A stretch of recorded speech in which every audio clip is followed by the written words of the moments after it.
All right, greetings. Welcome back to Black Bear News, where everything is connected, if not in somewhat doomy ways. But hello, how are you? How's everyone doing? We are live on YouTube, Rockfin, and on Callin.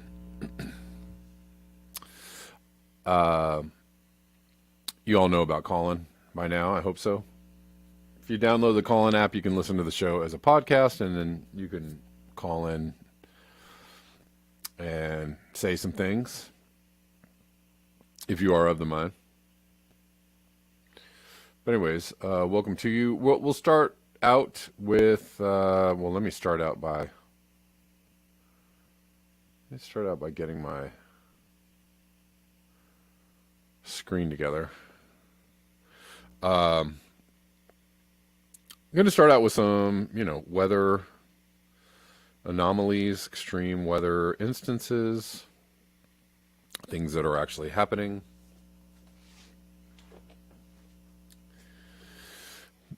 That are actually going on. This is from Pakistan. Flooding in the streets of Karachi. It's pretty big floods. Seems like a lot of floods are happening. There's a lot of floods happening all the time now, it seems like. This is consistent with the science around climate change, or ever evolving climate change, or ever escalating climate change. This is consistent with the science.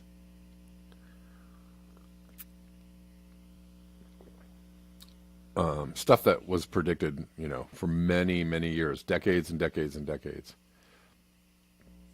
And at the point where everybody was like, where's the climate change at? I thought it was coming. Here it is. Here it is. Strangely enough.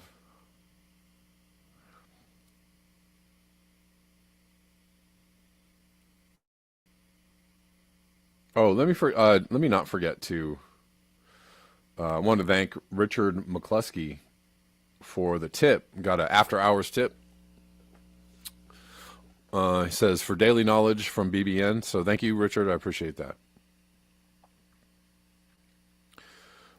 Finally found a news article about Portland being super, super duper hot.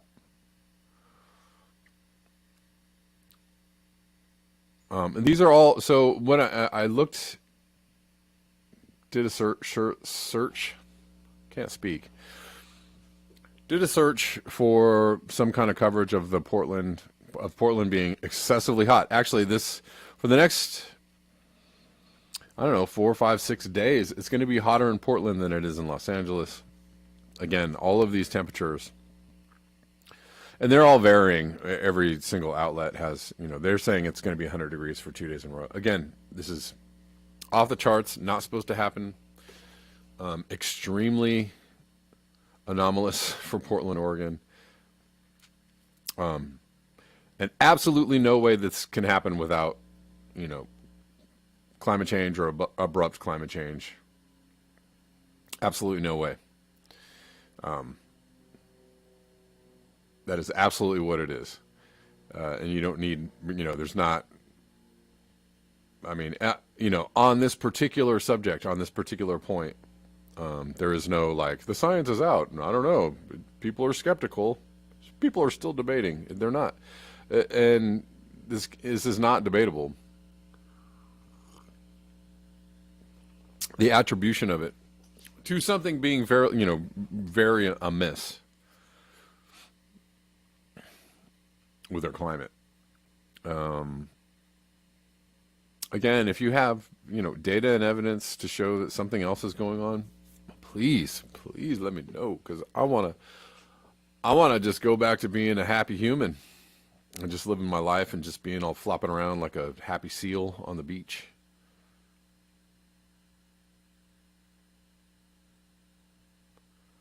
I'd prefer that.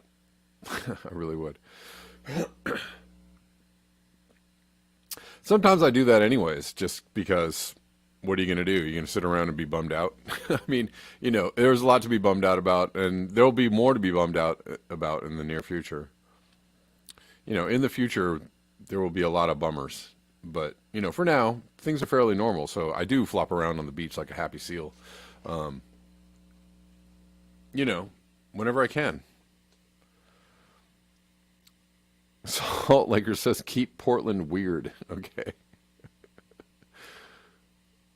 Um, yeah, but this is just not even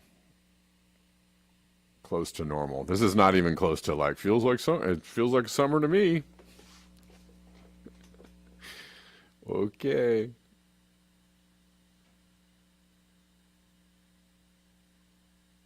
Um, just ate a donut. Everything's fine. What's up on Rockfin? What's going on Rockfin? Got some folks hanging out on Rockfin. What's going on? Monsoons are coming to New Mexico, Judy. Right? UV is 11. There you go. There you go. There's a sign. There's a signal right there that something is really wrong. And on top of that, the fact that nobody is talking about it, the fact that it's just not even a subject of conversation or news or articles or, I don't know, even scientific studies, it's fairly alarming to me. Oh, by the way, going back to the Portland being hot thing, that's not even national news. That all of the articles I found were all local news outlets, So now it's just regular, right? This extremely highly abnormal weather event in Portland is now normal because it happens every year. It's not even, I don't know, maybe tomorrow will be different, but it's not even worthy of like a national news headline for the people that are saying like, oh, they're overhyping I don't know. It's 100 degrees in Portland, which is stupid silly. And no, there's no national articles talking about like, oh my God, what's going on in Portland? No, it's just regular. Now it's not even worthy of attention. So I don't know.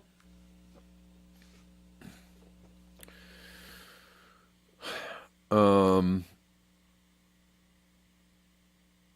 yeah, but the UV thing is wild. That's the one that always really is in the back of my mind. Like, what is going on with the UV?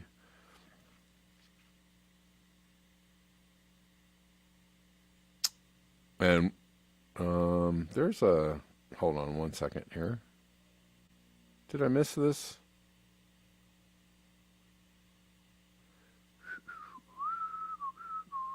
Oh, Jordan Perry has a comment about the UV. Um, Reminder: the ozone hole that we didn't fix, as is often falsely advertised. Right? We did not. Oh, the Montreal Protocol, where we all came together and did the right thing. Nope. Obviously, it didn't happen because the UV is off the charts. The UV is frying the living shit out of your skin, your whatever, your DNA. It's frying the living shit out of your plants and your insects and your animals. It is frying the living shit out of everything. And nobody knows that. Nobody knows that's happening. Or nobody's really talking about it. Nobody's actually addressing it. Nobody's actually acknowledging it.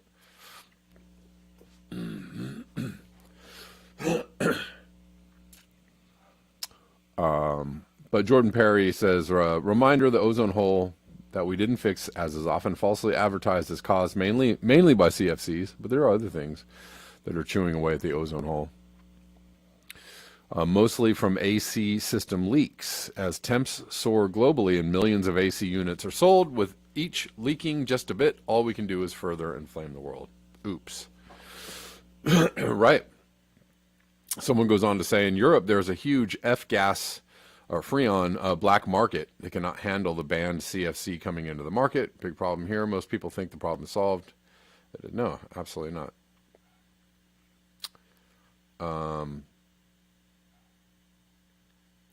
Why is nobody talking about this? because they don't want you to know how screwed we are. That's why they're not talking about this. We are screwed. And that's the reality of, that's the inverse of the climate change as a hoax thing that everybody is trying to play the climate change as a hoax trombone.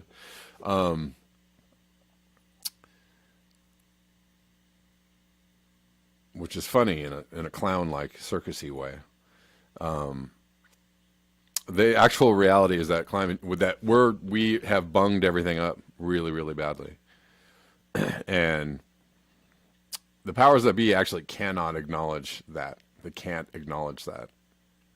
They can only acknowledge like, well, we're going to do a little bit of the, knob twisting over here for climate change. We'll do a little, we'll try and take over, we will try and mitigate climate change on the backs of the working people or on the backs of the the poor and the oppressed. We'll do that. We'll use it as a method of control, sure. But are we going to actually talk about what's really going on? No, absolutely not. Can never do that. That's why I don't really think I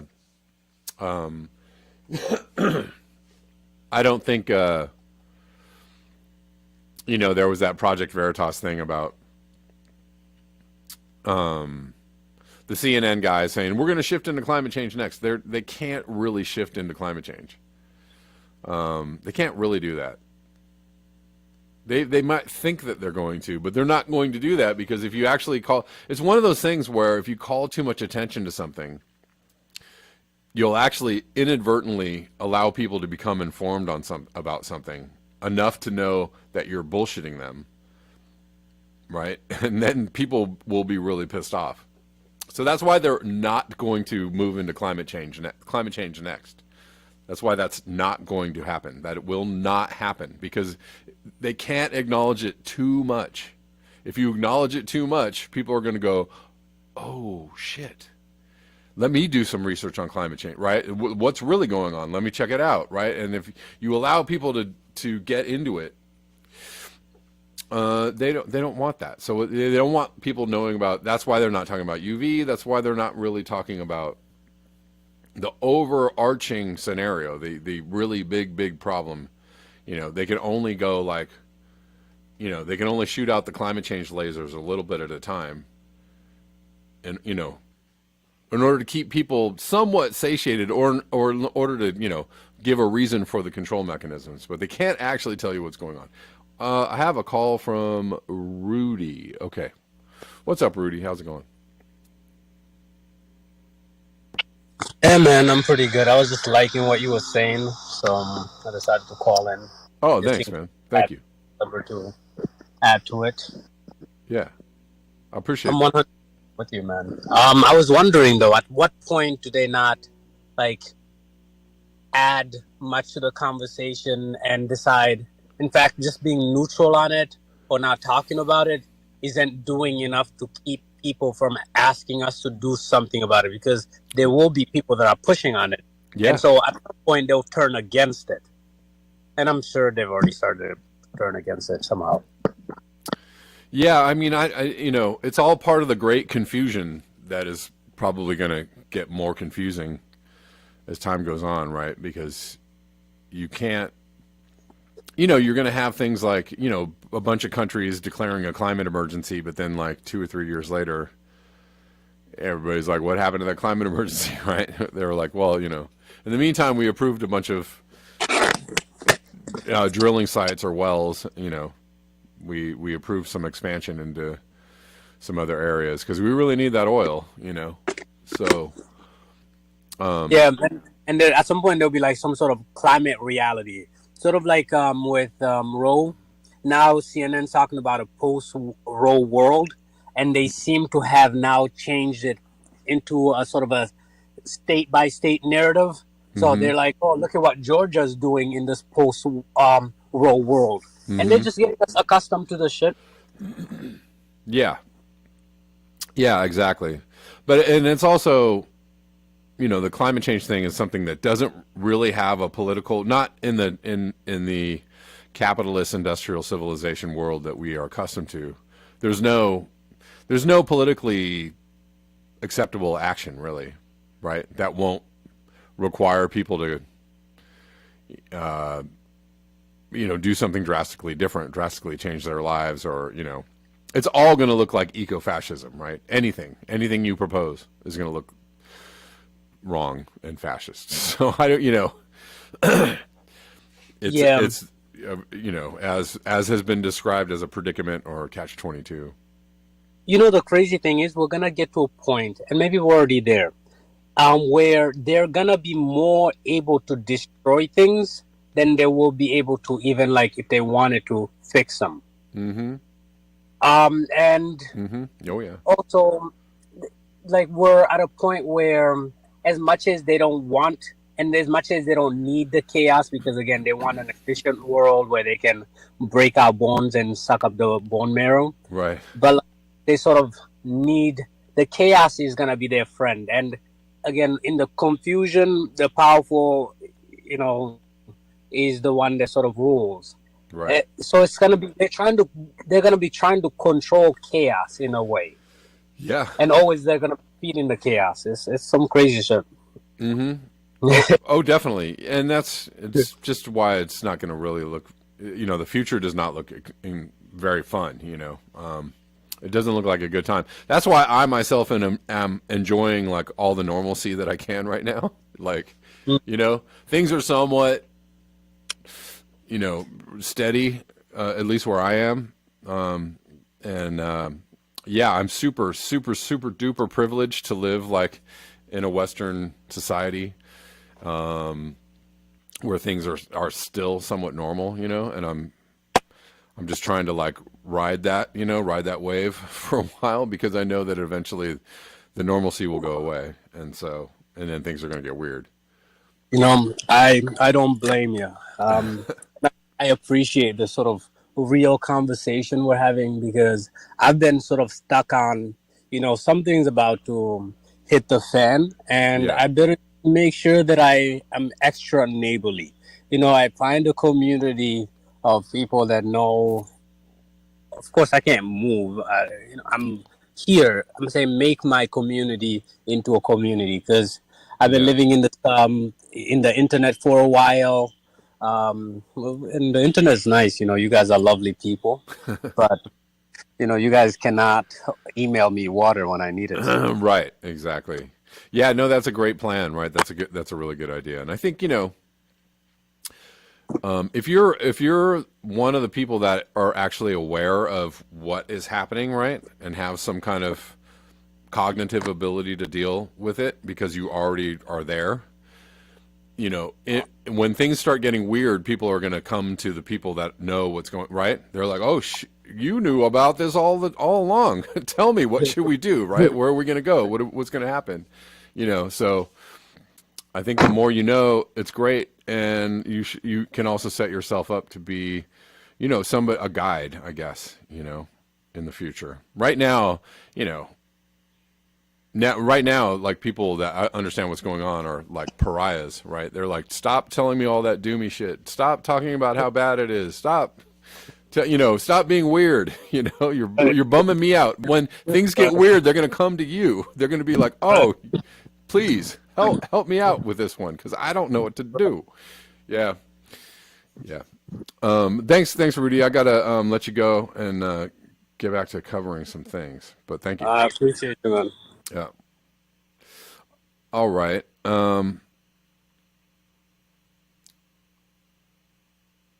So yeah, and the other thing is that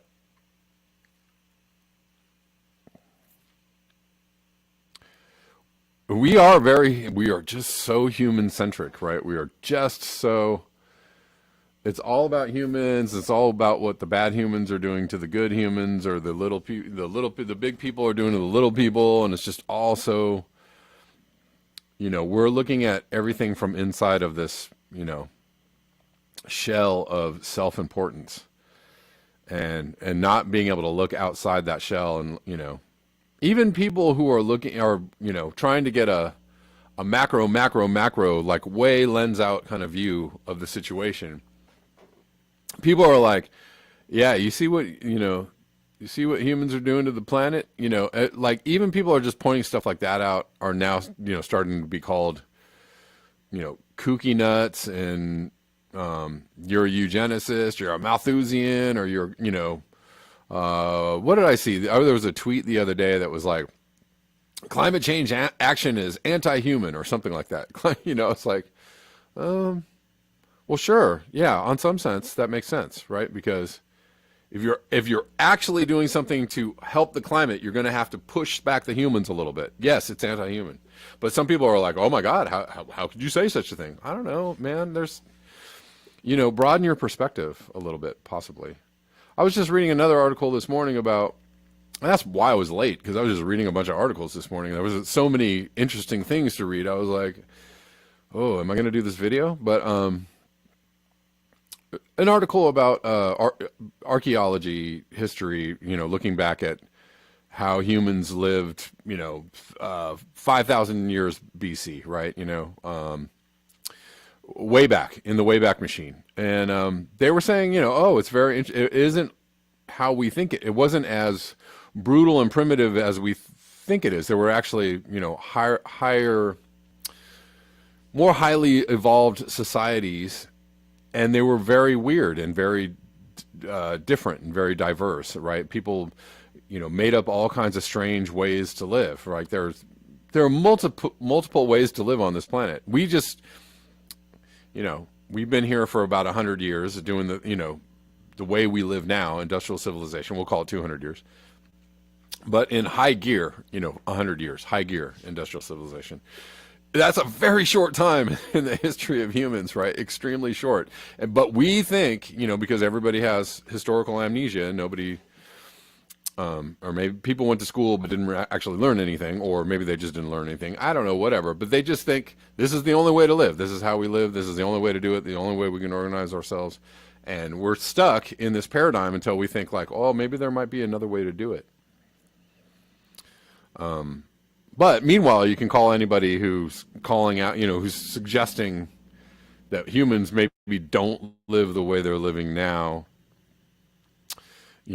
on a large scale. You can call those people crazy, eugenicists, Malthusian, kooky nuts, whatever. I mean, it's just, I don't know. Expand your mind. It's okay to do that. So many guardrails, right? So many arbitrary borders we have on our thinking.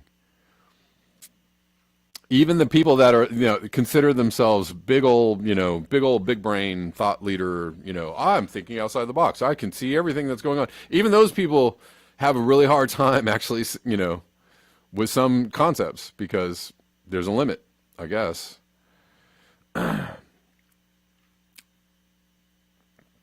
Get way out there, man. That's my suggestion. Way out there. Super way out there. All right. Maybe go beyond humans some days. It's okay. It's okay to stick around in the human realm and think about what humans want and what humans need, but get outside of the humans for a while.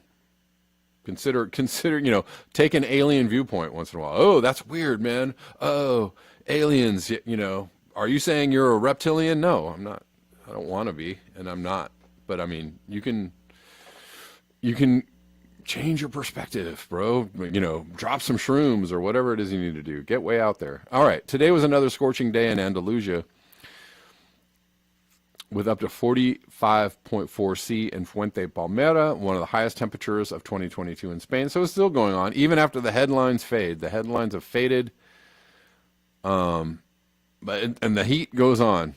I think that's a song. Isn't that something like that? I don't know. Isn't there a song? Or is it the heat is on? The heat goes on. I just crammed two song titles together, I think, and made another song title.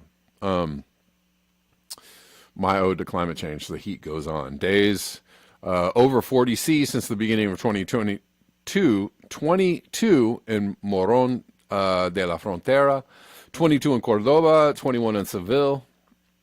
Or is it Seville? I don't know. New record.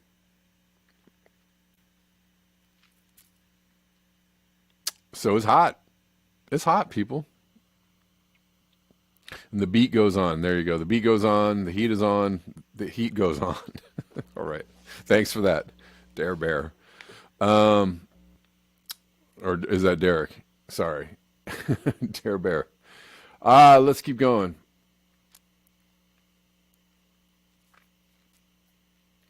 Salt Laker says the rain in Spain made the Spaniards insane.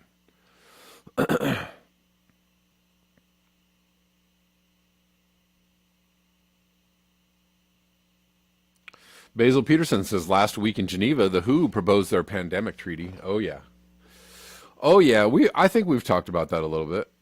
We'll get there. We'll get there. Denver Attaway 43.3 in Bolivia in 2003 is the highest ever recorded in Bolivia. Okay, or is I don't know.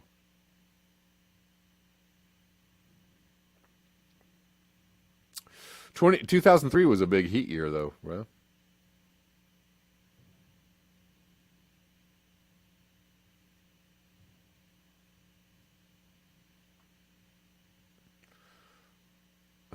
hold on one second. Just looking at some. Osama says BS. Nuclear bombs, power plants, and the space industry are destroying the ozone layer the most. Okay. I mean, yeah, all of those things. What about all those rockets we're sending into space?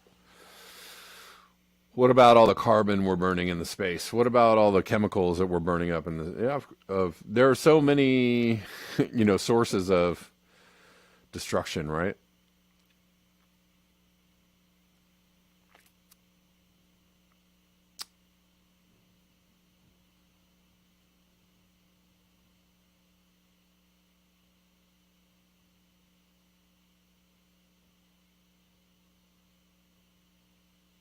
All right, sorry. Just looking through the comments.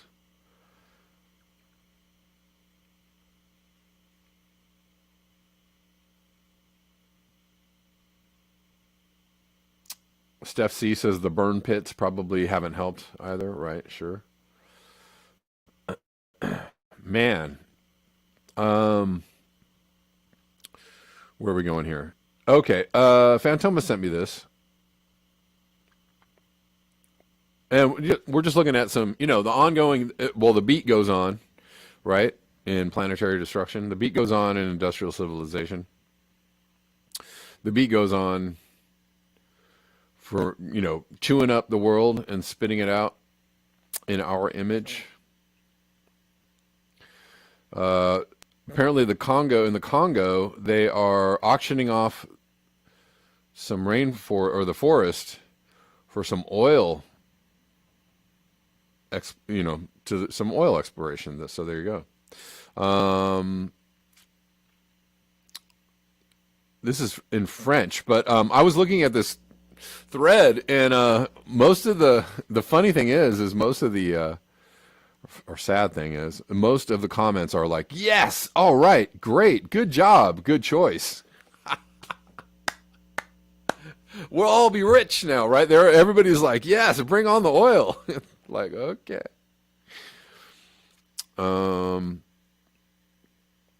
Can't wait to get our piece of the pie, the oil pie. That'll be great. There's no stopping it either. There's no stopping unless, I don't know.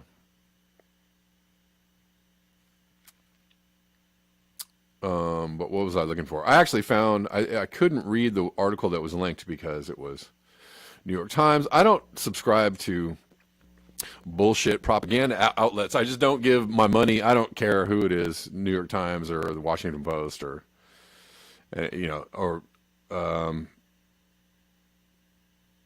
know. I find a lot of interesting articles linked to the Epoch Times, but I don't give them my money either. But anyways, I just don't subscribe to news places unless they are giving me something of value that are, super valuable to me. So what I try to do is find the information on another site. Daily Kos, which I haven't seen in a long time. Jeez. What a shit show that is. But hey, I found an article here on Daily Kos. Anyways, the article is the Congo is auctioning off its rainforest to become the new destination for oil investments. So much for the Green New Deal. So much for the Green New Deal. So much for, just when you thought the governments of the world were going forward with the whole, the WEF green agenda, the Congo's like, not so fast. We're going to sell off the rainforest for some oil. The world has thrown massive expanse of carbon-sucking Congo rainforest overboard, just as they did with the Amazon in Indonesia.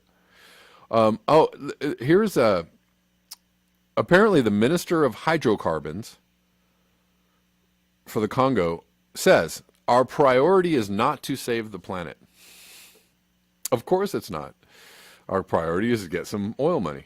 The governor of President Felix Tshisekedi announced the auction to become the new hotspot for international fossil fuel extraction and processing.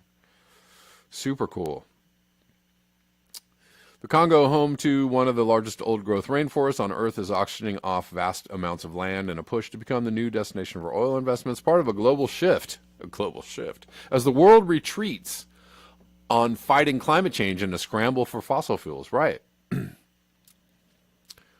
So this is, part of the great confusion that we're entering, the great age of confusion, right? So over here, supposedly we're doing something about climate change and people are really pissed off because we're doing something about climate change over here. But over here, we're going to destroy the rainforest and drill for oil. And that's just how it's going to go into the near future. It's going to be like, what?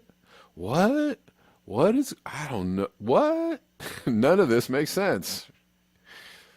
That's how it's going to go because nobody can actually communicate effectively on what's happening because you can't, or the whole system implodes, and you can't have the system implode. Not on your timeline, and not off your timeline, or else bad things. The oil and gas blocks, which will be auctioned in late July, extend into Virunga National Park, the world's most important gorilla sanctuary. Sorry, gorillas. Sorry. We're going to need some oil, guys. As well as tropical peatlands that store vast amounts of carbon, keeping it out of the atmosphere and from contributing to global warming. If oil exploitation takes place in these areas, I don't know what the problem is because CO2 is just plant food. We learned that a long time ago. That's just science. If oil exploration takes place in these areas, we must expect a global climate catastrophe, and we will all just have to watch helplessly, said Irene Wabia, who was a puppet of Klaus Schwab. This Irene Wabia is a puppet of Klaus Schwab, and she's a eugenicist because she cares about the climate. Who oversees the Congo Basin Forest Campaign for Greenpeace. Oh, there it is. She works for Greenpeace, so she's all Schwabbed up. I'm confused. What's happening? I don't know. Nobody knows. Congo's about face in allowing new oil drilling in environmentally sensitive areas comes 8 months after its president, Felix Tshisekedi, stood alongside world leaders at the Global Climate Summit in Glasgow and endorsed a 10-year agreement to protect its rainforest. Part of the vast Congo Basin, which is second only in size to the Amazon. The deal included international pledges of $500 million for Congo, one of the world's poorest nations, over the first 5 years. So they were going to give him money to protect their rainforests, and he's like, I'll take the money, and I guess I'll take the oil money too. What is going on? Congo is an impoverished. Well, they gave him $500 million, and apparently Congo could get $32 billion from oil sales. So you do the math, is what they say at the end of this. So I guess he's saying, screw your $500 million. We'll take the $32 billion.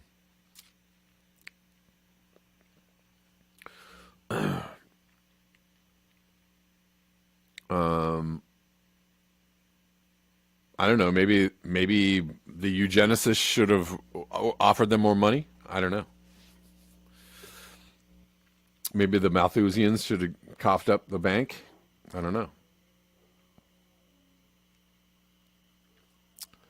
But that's not good. Then I saw this on the Twitter talking about how lumber is going to, the lumber market is going to explode. Meaning we're going to chop down a bunch of trees and we're going to sell those trees because we need to chew them up for industrial civilization, because humans need those trees and they need them right away. Because humans are the best. Humans are the best. And they always do the right thing and they never do the wrong thing, and they just really want good things all the time. That's always the way that humans operate. Except for the bad guys. If the bad guys would only stop selling us wood. I can't get any wood. Why can't I get any wood? I don't know. They created the supply chain shortage. It's all, this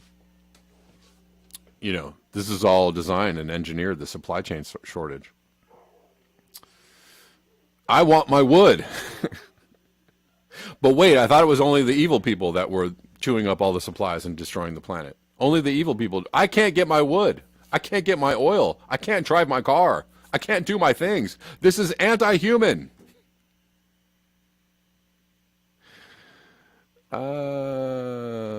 Anyways, lumber prices are set for a shakeup with the rollout of a new futures contract. And a top 10 broker says trading volume could soar 10 times. Trading volume. So, man, get ready to buy your wood. Get your wood, because you need your wood to build your house. Because humans always do the right thing, and it's only the rich people that do the bad things. I want my lumber. I want my oil. I want my Starbucks. I want my things. If I can't get my things, you're a eugenicist.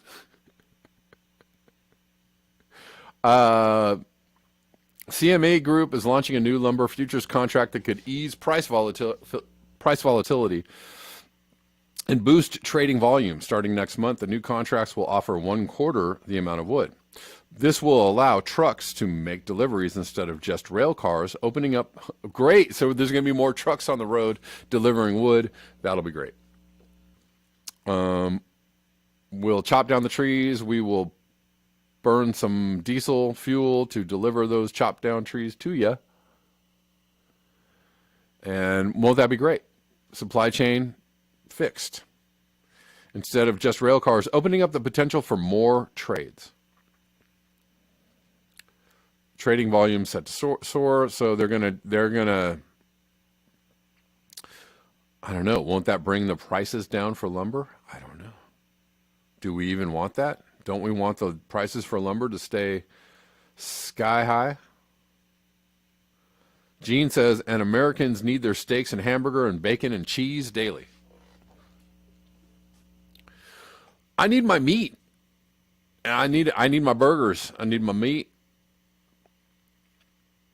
I need my dairy. I need my stuff.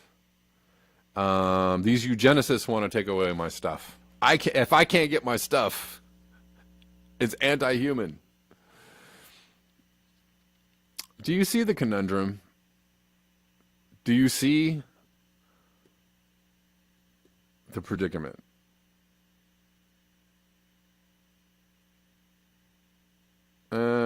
All right. So YouTube, for the last few minutes of the show, I'm going to leave YouTube. Thank you, YouTube people, hanging out with me. I'm going to continue the show on Rockfin and on Callin. And I'll see you all tomorrow at 10. Until next time, peace.